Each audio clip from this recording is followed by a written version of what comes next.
Trust the contract, not the paycheck.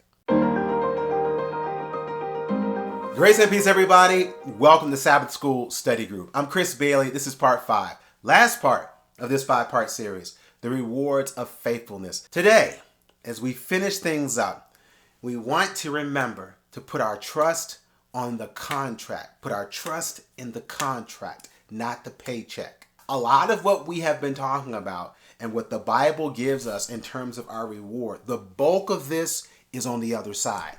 It's in eternity. It's after the second coming of Christ that we will experience the vast majority, the eternal majority of what God gives to those who are faithful to Him. We sample some of it in different scales on this earth now.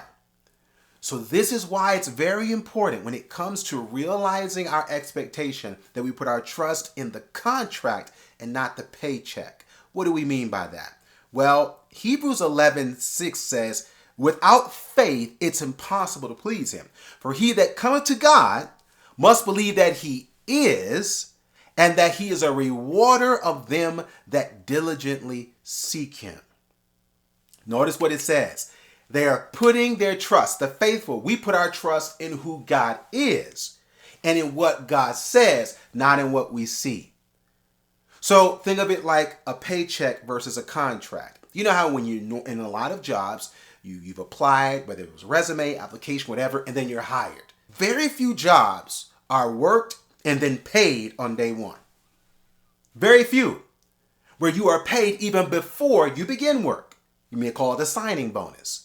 Most of our income, most of our pay will come from what? The end of the pay period, which is what? The end of a work period. There's been some engagement, some service rendered, and at the end of that, that's when we get our pay. But when we start on day one, we don't say, well, I'm not going to work. They didn't pay me. We don't go and say, well, I'll get there whenever I feel like it because they're not going to pay me until the middle of the month. Can you believe the nerve of these people? They're only going to pay me at the end of the month? No. We actually are working on the basis of that contract, that application, or that agreement that we signed. And we work and we go and we do and we work and we go and at the end of the work period, it's now payday, paycheck. Brothers and sisters, that's very similar to our experience, not in our salvation, because our salvation is received the moment we accept Christ's righteousness in payments for our sins against God.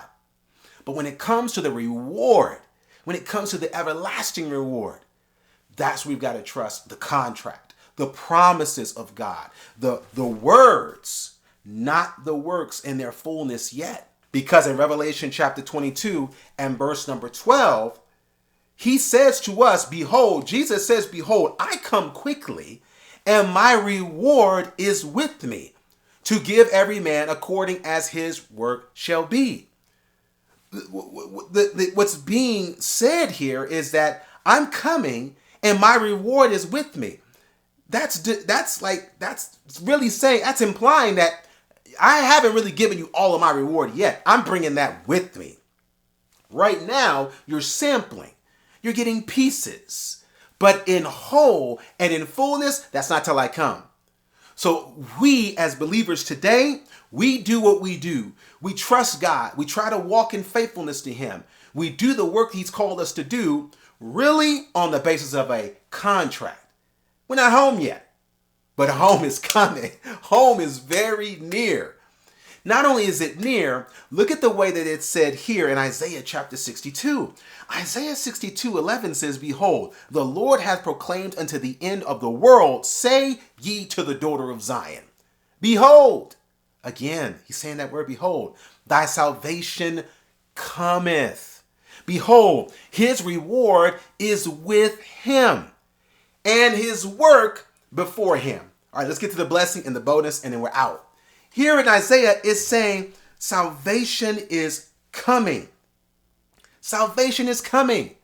Yes, we are saved by the blood of the Lamb today. But our eternal and heavenly experience, that is coming when Jesus comes. That's when we go home forever. Now, with this in mind, He says, my reward is with me, and I am coming with my reward. But He also says, his work before him. His work before him. So it's not just a matter of us getting our reward, but it's also Jesus getting his.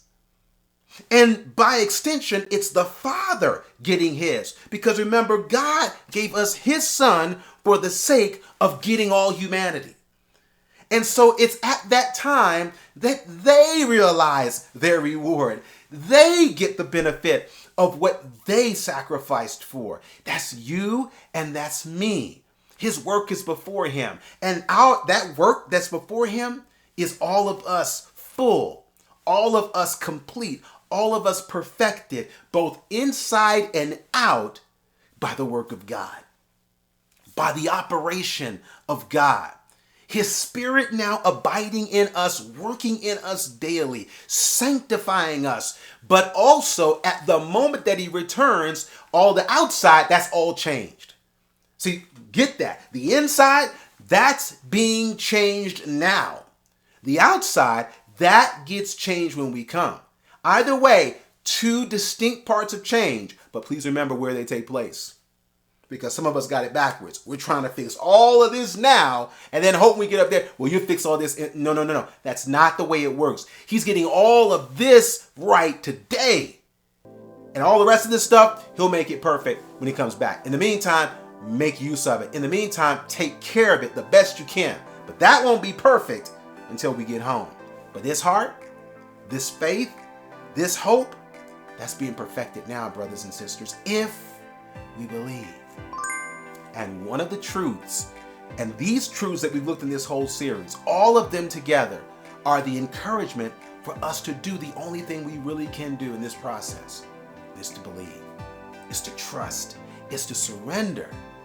Let him do his work now by trusting in the contract and await, anticipate, and let's keep going because that payday, that paycheck is coming, and it is coming very soon.